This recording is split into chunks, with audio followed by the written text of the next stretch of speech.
오늘 함께 은혜 나누실 말씀은 요한복음 1장 29절 말씀입니다. 이튿날 요한이 예수께서 자기에게 나아오심을 보고 가로되 보라 세상 죄를 지고 가는 하나님의 어린 양이로다. 아멘. 네, 오늘은 요한복음 1장 29절 말씀을 중심으로 어린 양으로 오신 예수라는 제목으로 함께 은혜를 나누도록 하겠습니다. 왕으로 오신 예수에 대해서 어제까지 말씀을 드렸고, 이제 우리에게 생명을 주기 위해서 고난 받으러 오신 예수 가운데 이제 어린 양으로 오신 예수라는 제목으로 함께 은혜를 나누고자 합니다. 오늘 여기 등장하는 인물은 침례 요한이죠. 침례 요한이 나오는데, 예수님께서도 하나님의 아들이지만은 목수인 요셉의 가정에서 태어나서 한 30년 동안 인간과 같이 이렇게 평범하게 사셨습니다. 그리고 얼마나 그 집이 가난했든지 예수님께서 성탄하시고, 남자는 40일, 여자는 80일 이렇게 돼서 애를 낳고 나면은 부정하다 그래서 이제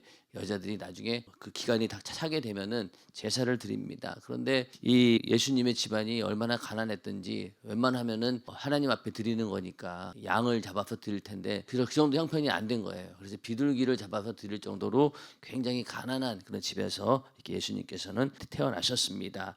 그리고 그보다 6개월 먼저 태어난 자가 바로 이 침례 요한입니다. 이 예수님은 목수의 아들이고 배경을 보면은 별게 없습니다. 그런데 이 침례 요한은 그 아버지 사가랴가 그 당시 제사장이었고, 또 그 어머니 엘리사벳은 또 아론의 자손입니다. 침례 요한의 삶을 봤을 때 그도 예수님처럼 이 침례 요한이 태어날 것이다라고 천사가 알려주었고, 또 하나님께서 그의 삶에 대해서 이미 다 예언해 놓으신 그 삶을 살고, 또 이 배경을 봐서도 제사장의 자녀고 또 아론의 후손의 그런 자녀로 이런 걸 봤을 때 침례 요한이 오히려 예수님보다 더 그 당시 사람들에게는 더 어필이 되는 그런 사람이에요.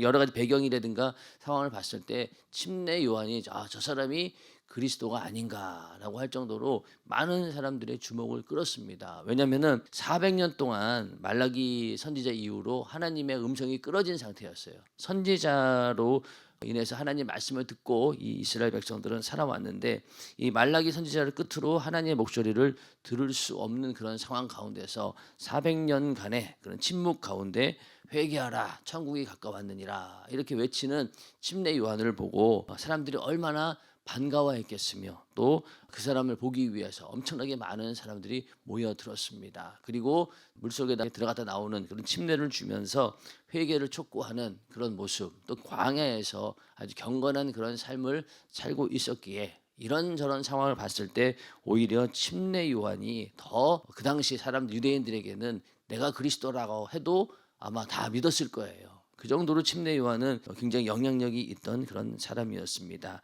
그런데 이 침례 요한은 그 이후의 삶을 보면 알겠지만은 유대인들에게 침례를 막 주다가 예수님께 침례를 주고 나서 그 이후로 옥에 갇혀 있다가 결국은 죽게 됩니다. 얼마나 사실은 그 인생이 비참합니까? 그렇죠? 이렇게 태어나 가지고 회개를 외치고 그렇게 유대인들에게 침례를 주다가 결국 예수님이 등장하면은 자기는 스르륵 완전히 사라져 버리는 그런 존재였기 때문에 이 침례 요한의 입장에서 개인적으로 봤을 때도 욕심내지 않겠어요. 자기 앞에 엄청나게 많은 유대인들이 회개하겠다라고 고개 숙이고 무릎 꿇고 침례 받으려고 오는 그런 상황이었고, 또 하나님께서 또 그만큼 역사하셨고, 그런 상황에서 내가 그리스도가 아닌가라는 마음을 갖지 않겠습니까? 신흥 이단들 내가 예수다라고 하는 그런 사람들 조그만한 그런 이정만 있어도 우쭐해가지고 내가 예수다라고 할 판인데, 이 침례 요한은 오히려 훨씬 더 그럴 수 있는 상황이었지만은 그는 겸손하게 예수를 소개하는 것으로 자기 인생을 딱 마감 짓고 하나님의 뜻대로 그냥 살다가 깨끗하게 죽은 사람이 바로 이 침례 요한입니다. 많은 사람들이 유대인들이 물속에 들어가면서 이제 죄인임을 고백하고 또 침례를 받게 됩니다. 그때 이제 예수님께서 이제 요단강 가운데로 걸어옵니다. 그 어머니들끼리 벌써 왔다 갔다 할 정도면은 서로 굉장히 잘 알고 지내는 친척간입니다. 침례 요한하고 예수님하고는. 예수님께서 이렇게 오니까 예수도 침례를 받으러 오는구나라고 생각하고 이제 있었는데, 그가 침례를 줄 때 이는 내 사랑하는 아들이요 내 기뻐하는 자니라 이렇게 하나님 음성이 들려오고, 또 하늘이 열리고 성령이 비둘기같이 예수에게 임하는 그런 모습을 보게 됩니다. 그러면서 깜짝 놀라는 거죠. 왜냐면은 이 침례 요한이 태어날 때 어떤 명령을 받았냐면은 네가 물로 침례를 줘라. 유대인들에게 침례를 주다가 누군가에게 성령이 임하는 자가 나타나게 될 것이다. 그가 바로 하나님의 아들 그리스도다. 이것을 이제 알려주신 거예요. 그러니까 침례 요한이 유대인들로 하여금 뭐 회개를 촉구하기 위해서 침례를 준 것도 있지만은 침례를 주다가 예수님을 발견하고 이분이 바로 그리스도이시다. 우리를 구원하실 분이다라는 그런 사역, 그런 소개를 하기 위해서 침례 요한은 그 사명 때문에 사실은 태어난 거예요. 침례를 주다가 성령이 임하는 자를 보고 저 사람이 바로 그리스도입니다라는 것을 알려주는 그런 책임을 가진 자가 바로 이 침례 요한이었습니다. 그러니 예수님께서 오셨는데 정말 하늘에서 그 음성이 들려오고 또 막 성령이 임하는 모습을 자기가 직접 봤을 때 얼마나 놀랬겠냐고요. 그것도 모르는 사람도 아니고 그냥 목수의 아들이고 그냥 자기가 잘 알고 있던 자기보다 한 6개월 전에 태어난 그런 이제 예수가 하나님의 아들이라고 하니 얼마나 깜짝 놀랐겠냐고요. 그 다음 날 침례 요한이 이제 계속 얘기를 합니다. 예수를 향해서 보라 세상 죄를 지고 가는 하나님의 어린 양이로다. 이렇게 침례 요한은 외치게 됩니다. 그 얘기는 결국 예수님이 바로 하나님의 아들이고 또 인간의 죄를 담당하고 죽는 양같이 구세주로 드디어 이 땅에 오셨다라고 하는 예수를 가장 먼저 소개한 자가 바로 이 침례 요한입니다. 침례 요한의 삶이 그만큼 중요한 것이죠. 그래서 누가복음의 앞에 보면은 침례 요한에 대한 얘기가 굉장히 많이 나오죠. 침례 요한에 대해. 그리고 오히려 침례 요한과 예수님이 언제 만나냐면은 엘리사벳이 침례 요한의 어머니죠. 그 집에 이제 마리아가 간 거죠.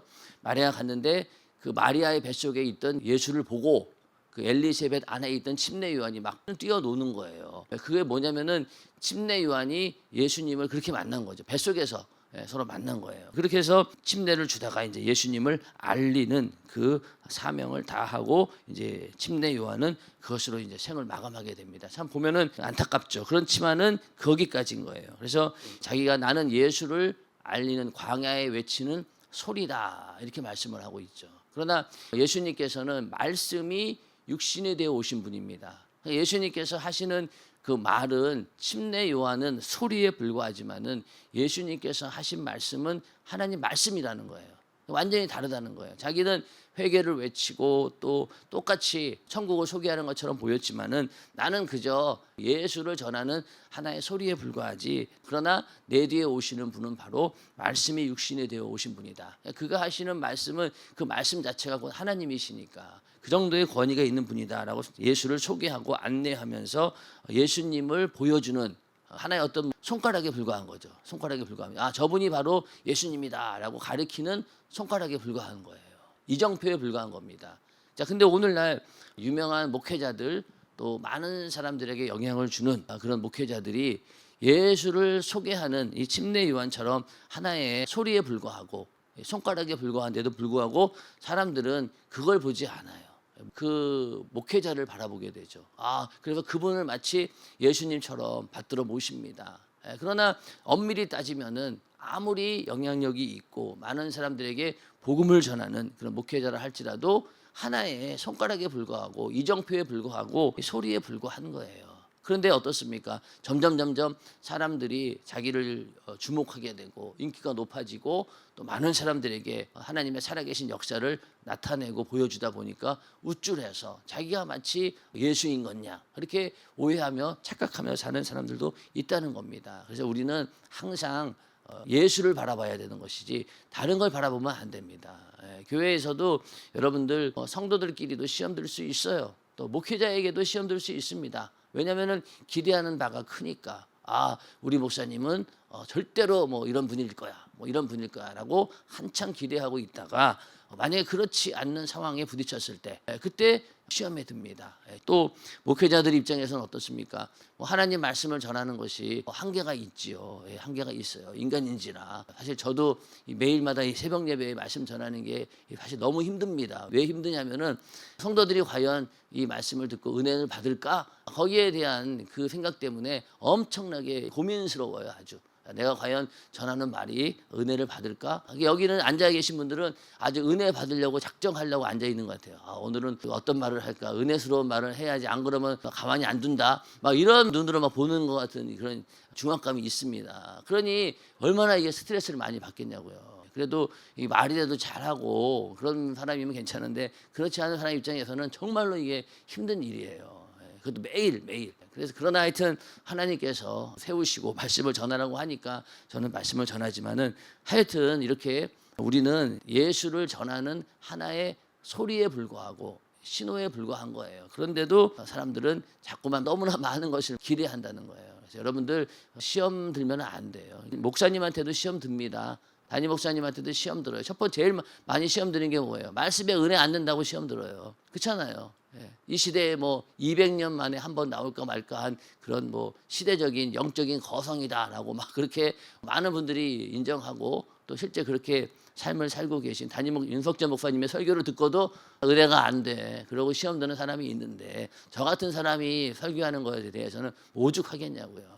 일단은 그런 부분에 대해서 시험 들어서는 안 됩니다. 한도 끝도 없어요. 내가 하나님 말씀 듣고 은혜 받기로 작정하고 사모하는 마음은 좋습니다. 그런데 계속해서 뭔가 이게 더 맛있는 거, 더 나에게 자극을 주고 그런 걸 먹으려고 자꾸만 하다 보면요, 한도 끝도 없어요.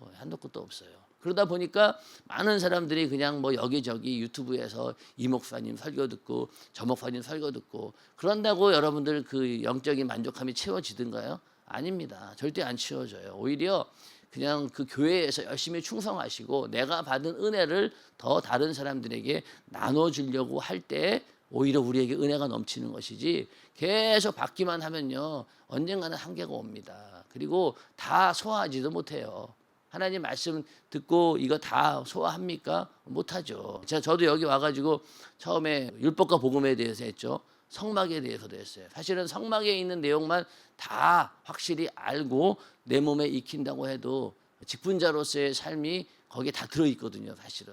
근데 그거 다 들었잖아요. 저도 사실은 뭐 몇 번을 설교도 하고 들었죠. 근데 그것이 나에게 이루어지지 않았다라고 하면은요, 그 말씀은 100% 내게 아닌 겁니다. 그런데도 우리는 계속해서 뭔가 새로운 걸 들으려고 하고, 나에게 정말로 꼭 맞는 막 그런 뭐 소리를 들으려고 하고, 그러니까 맛있는 것만 찾아다니는 거죠. 맛있는 것만. 그러니 예전에 그 로마 시대 사람들이 돈은 많고 물질은 풍부하고 먹으면 금방 배부르니까 맛있는 거 조금씩 비워 먹고 버리고, 요만큼 비워 먹고 버리고, 그렇게 사치스러운 삶을 살았습니다. 오늘날 말씀을 듣는 우리도 마찬가지예요. 오늘날 대한민국이라고 하는 나라가 이렇게 은혜가 풍성하다 보니까 전국에 있는, 전 세계에 있는 목회자들 설교 다 들을 수 있는 그런 환경 가운데 있다 보니까 더한 거죠. 더합니다. 그러다 보니 점점 이 귀는 커져가는데, 그만큼 또 말씀에 따라서 행동하는 거는 또 그렇지가 않아요. 그런 부분들을 우리가 잘 생각하고 항상 하나님 말씀을 들을 때 이것이 마지막이다, 또 어디서도 들을 수 없다라는 그런 절박한 마음을 가지고, 사모하는 마음을 가지고 여러분 말씀을 들으셔야 돼요. 안 그러면은 은혜 못 받으면은요, 그것만큼 힘든 일이 없잖아요. 이 침례 요한도 아무리 대단해 보이지만은 결국은 그도 예수를 전하는 하나의 소리에 불과하고, 또 예수를 가르치는 하나의 이 표지판에 불과한 그런 존재였다는 겁니다. 침례 요한은 하나님의 어린 양이다 이렇게 얘기를 했는데, 이 왜 이렇게 어린 양이라고 했냐면은 유대인들이 죄를 범하면은 양을 잡아서 피를 흘리는 제사를 드리게 됩니다. 양의 머리에다가 안수할 때 자신의 죄를 전부 다 전가시킨 다음에 저를 대신하여 이 양이 이제 피를 흘립니다. 이 피를 보고 내 죄를 용서해 주시옵소서, 저의 회개를 받으시고 죄를 용서해 주시옵소서, 이렇게 기도하면서 용서를 구하는, 하나님께 제사 드릴 때 쓰던 바로 제물이 바로 어린 양입니다. 똑같은 이미지예요. 어린 양에게 죄를 전가시키고 그리고 용서받았던 것처럼 인간의 죄를 사하려고 세상 죄를 지고 죽기 위해 예수님께서 이 땅에 오셨다, 대속물로 오셨다라는 거예요. 이렇게 어린 양처럼 예수님께서 오신 것이다. 그래서 빌립보서 2장 5절에서 8절에 보면은 너희 안에 이 마음을 품으라, 곧 그리스도 예수의 마음이니 그는 근본 하나님의 본체시나 하나님과 동등됨을 취할 것으로 여기지 아니하시고, 예수님께서는 근본 하나님과 동일한 분이라는 거예요. 본체라고 했다면요, 같은 위격을 가진 그런 분이라는 겁니다. 그래서 하나님의 아버지, 하나님의 아들, 성령, 삼위일체라고 하잖아요. 똑같은 격을 가지신 분이고 그러면서 하나라는 거예요. 그러니까 이 하나님의 본체라는 거죠. 그런데 하나님과 동등됨을 취할 것으로 여기지 아니하시고 오히려 자기를 비워 종의 형체를 가져 사람들과 같이 되었고 사람의 모양으로 나타나셨음에 자기를 낮추시고 죽기까지 복종하셨으니 그 십자가의 죽으심이라. 그러니까 종의 형체, 사람의 모양으로 오셨다는 거예요. 육신을 입고 이 땅에 오신 거죠. 예, 그래서 죽기까지 복종하셨는데 그게 바로 십자가의 죽으심이었다라고 했을 때 이게 바로 그 어린 양, 죽기 위해서 대성물로 오신 어린 양과 같은 그런 삶입니다. 그래서 이사야 선지자는 이런 예수의 모습을 어린 양으로 표현했습니다. 그가 곤욕을 당하여 괴로울 때에도 그 입을 열지 아니하였으며 마치 도수장으로 끌려가는 어린 양과 털 깎는 자 앞에 잠잠한 양같이 그 입을 열지 아니하였도다. 이사야서 53장 7절에 이렇게 말씀하고 있죠. 그러니까 도수장에 끌려가는 양. 양은 신기하게도 자기가 죽게 되었는데도 저항하지 않고 아주 잠잠합니다. 또 털을 깎을 때 털 깎는 게 짐승들은 되게 싫어합니다. 목욕하는 거 강아지들도 싫어하고 다 싫어해요. 그러니까 뭐 강아지나 뭐 고양이나 목욕시키려고 하면은 엄청나게 막 힘들어요. 그런 것도 힘든데 자기 털 깎는데 웬만한 동물들 같으면 조금만 따가워도 막 난리를 칩니다. 근데 신기하게도 이 양은 아주 잠잠하다는 거예요. 그리고 자기 앞에서 양이 죽어가는 걸 보고도 그냥 그 줄에 짜라가지고 가만히 서 있다가 죽는다는 거예요. 양의 그 특성이죠. 예수님의 모습을 바로 이렇게 어린 양으로 표현을 하고 있다는 거예요. 죽음 앞에 도살장에 끌려가는 어린 양과 같이 십자가에 달려 죽기까지 하나님께 복종하신 분이 바로 예수 그리스도이십니다. 아무런 저항이 없으셨죠. 가야바 안뜰에 잡혀가셔서 그 이후로 재판을 받으시고 또 채찍에 맞으시고 또 골고다 언덕에 끌려가는 그 모든, 그리고 십자가에 달려 죽으시기 전까지도 아무런 얘기를 하지 않으셨어요. 거기에 대해서 많은 제자들이 실망하게 됩니다. 거기에서 예수님께서 능력을 나타내셔야 됐고 또 거기에서 내가 바로 그리스도다라고 거기서 멋있게 등극을 했어야 되는 거예요. 예수님을 판 목적은 바로 거기에 있습니다. 예수님을 거의 코너에 몰아놔가지고 거기서 내가 바로 그리스도고 내가 바로 메시아다, 이 이스라엘을 로마에서 구원할 바로 구세주라는 것을 보여주기 위해서 일부러 예수님을 팔았던 거예요. 그러면은 예수님을 팔아가지고 마지막에 궁지에 몰렸을 때 예수님이 할 수 있는 방법은 분명히 그 앞에서 능력을 나타내서 내가 바로 메시아다 보여줄 거라고 자기는 생각을 했던 거예요.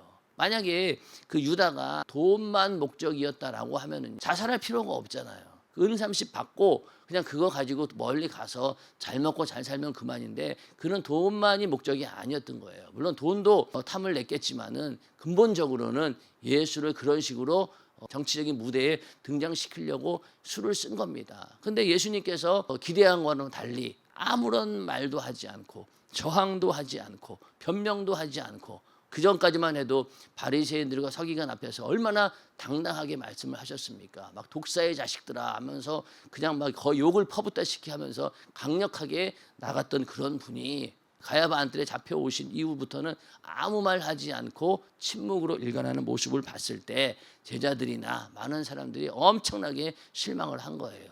그러니 나중에 예수를 막 십자가에 못 박아 죽이라고 했을 때 모든 사람들이 자기가 갖고 있는 그 실망감을 거기다가 막 표현을 해서 예수를 십자가에 못 박으소서 이렇게 얘기했던 겁니다. 그만큼 예수님께서는 아무런 저항도 하지 않고 그렇게 십자가를 묵묵히 지셨는데 그것이 다 하나님 말씀대로 마치 도수장에 끌려가는 어린 양처럼 털 깎는 자 앞에 잠잠한 양같이 그 입을 열지 아니하였도다. 이 말씀을 이루기 위해서 예수님께서는 고난 가운데서 아무런 얘기도 하지 않으셨던 겁니다. 그래서 아버지의 뜻은 바로 자기 목숨을 많은 사람의 대속물로 주기 위해서다. 그래서 인자에 온 것은 섬김을 받으려 함이 아니라 도리어 섬기려 하고 자기 목숨을 많은 사람의 대속물로 주려 함이니라. 이 말씀을 이루기 위해서 예수님께서는 아무 말도 하지 않고 십자가의 고난을 다 담당하신 겁니다. 예수님께서는 하나님의 아들이고 또 이제 다시 재림하셔서 우리 모든 인간을 심판할 그런 심판주이시죠. 만왕의 왕이십니다. 당연히 섬김을 받아야 되지만은 대속물로 주러 오셨기 때문에 그냥 이렇게 고난 당하시고 죽으시고 거기에 대해서 아무런 저항도 하지 않으셨던 겁니다. 이게 바로 우리에게 주어진 은혜인 거죠. 거기서 만약에 예수님께서 이 고난을 참지 못하고 내가 왜 인간들을 위해서 이런 수모를 당해야 되고 이런 고난을 당해야 될까? 못하겠다 이러고 결정짓고 만약에 십자가에서 내려갔다라고 하면은 우리 인간의 구원은 없었겠죠. 그러나 예수님께서는 끝까지 우리 인간을 구원하기 위해서 하나님의 뜻을 이루기 위해서 죽기까지 순종하셨던 겁니다. 따져보면은 우리가 무슨 대단한 존재입니까? 그냥 죄 아래서 쓰레기처럼 지옥에 가기로 결정된 존재고 아무런 가치 없는 존재예요. 하나님 보시기에 그렇지 않습니까? 우리가 그렇게 대단한 존재라고 우리를 위해서 살을 찢고 피 흘려서 자기 목숨을 대속물로 내놓을 만큼 그런 가치가 있냐는 거예요. 없습니다. 전혀 없어요. 이것도 여전히 우리에게는 이게 참 신비한 일이죠. 왜 하나님은 우리 인간을 이렇게 창조해 놓고 그건 창조한 것으로 끝난 것이 아니라 죄 지어서 결국은 하나님을 도전했음에도 불구하고 왜 우리를 용서해 주시고 또 은혜를 베풀어서 또 우리를 구원하는 방법에 있어서 그냥 다른 방법도 있었을 텐데 자기 아들을 자기가 죽어야지만이 우리를 구원할 수 있는데 그런 존재를 왜 만드셨을까? 여전히 사실은 의문이에요. 하나님께 감사하고 내가 은혜 받았구나라고 하지만은 생각해 보면은 도대체 왜 그랬을까? 왜 그랬을까? 그렇지 않습니까? 여러분들 아무리 우리가 개나 고양이 요즘엔 반려동물이라고 하는데 그 반려동물들을 위해서 자기 목숨 내놓겠어요? 자기 아들하고 바꾸냐고요? 못 바꾸잖아요. 아무리 끔찍하게 사랑하고 좋아한다 하더라도 자기 아들 죽이고 개나 고양이 구했다는 사람은 없어요. 없습니다. 만약에 아마 굶어 죽게 되면은 제일 먼저 걔네들이 먼저 죽을 거예요. 배고프면은 잡아먹으려면은 걔네 먼저 잡아먹겠죠. 그런데 하나님의 아들을 죽이면서까지 과연 우리를 사랑했다라고 하는 것이 참 은혜지만은 이해가 안 되는 그런 은혜입니다. 그래서 인간의 머리로는 이게 상상할 수 없는 은혜고 또 참 말로는 형용할 수 없는 은혜죠. 표현할 수 없는 은혜인 거예요. 그래서 어메이징 그레이스라고 하잖아요. 놀라운 은혜다. 이거는 인간의 머리로는 계산이 안 되는, 그래서 이런 은혜를 우리는 받은 자들이다. 이렇게 이 은혜를 받았기 때문에 우리가 구원받게 되었고 또 천국을 소유하게 되었는데 이 모든 것들이 죽기까지 우리를 섬겨주신 그 예수 그리스도의 그 희생, 그 죽음의 대가로 우리가 구원받았다는 것입니다. 인정하시면 아멘 하시기 바랍니다. 그러니 우리가 얼마나 큰 은혜를 받은 자냐는 거예요. 성탄절에 우리는 바로 이렇게 어린 양처럼 오신 예수, 우리의 죄를 대신하기 위한 대속물로 오신 예수를 인정하고 받아들여야 되는 거예요. 만약에 성탄절을 맞이했는데 그러한 예수를 발견하지 못한다. 침례 요한이 말했던 것처럼 보라 세상 죄를 지고 가는 하나님의 어린 양이다 라는 그 지시사항을 우리가 성탄절에도 보지 못한다라고 하면은 이거 잘못된 거죠. 근데 오늘날 어떻습니까? 예수를 보지 않아요. 성탄절에도.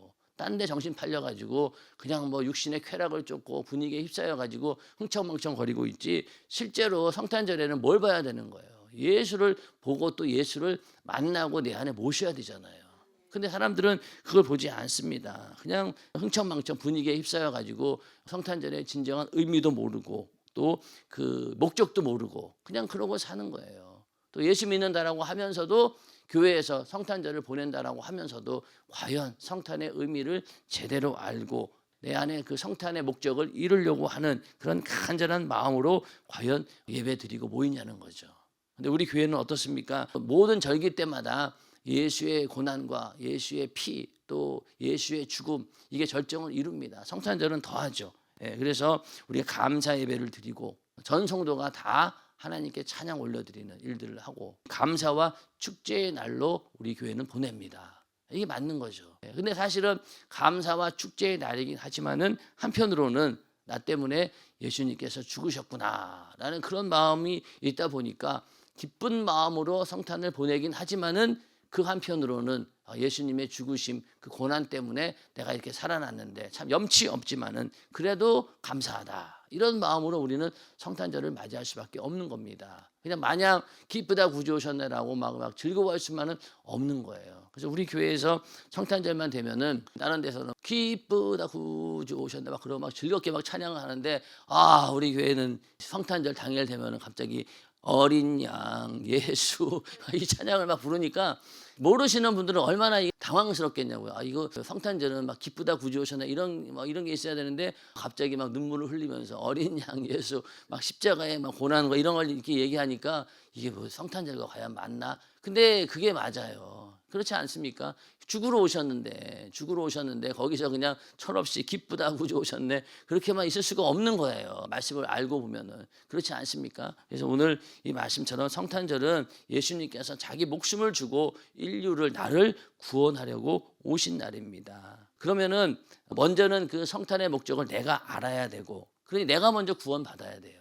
또 예수님께서 채찍에 맞음으로 나음을 입었다라고 했으니 질병에서 고침을 받아야 되고 또 저주에서 우리가 자유함을 얻어야 되고 이런 것들을 내가 먼저 소유해야 됩니다. 그런 다음에 이제 내가 구원받았다면은 그 사실을 모르는 사람들에게 그 구원의 소식을 전하는 게 바로 성탄절입니다. 성탄절은 사실은 전도를 더 많이 해야 돼요. 왜냐하면은 성탄절 그러면 예수님이 탄생한 날입니다라는 것이 인식하는 그런 때이기 때문에 오히려 전단지를 주더라도 알 수 있잖아요. 오늘 성탄절은 바로 예수님이 이 땅에 오신 날입니다. 오히려 전도하기 더 좋은 날인데 성탄절날 전도하는 교회 못 봤어요. 다 그냥 행사하느라고 바빠서 그냥 있지 전도하는 그런 교회는 못 봤습니다. 그래서 이렇게 우리는 내가 그만한 은혜를 받은 자니까 이제 이 소식을 다른 사람들에게 전해줘야 된다. 그런 믿음을 가지고 우리는 성탄절을 맞이해야 됩니다. 그래서 보라 세상 죄를 지고 가는 하나님의 어린 양이로다라고 하는 그 침례 요한의 그 외침이 오늘날에는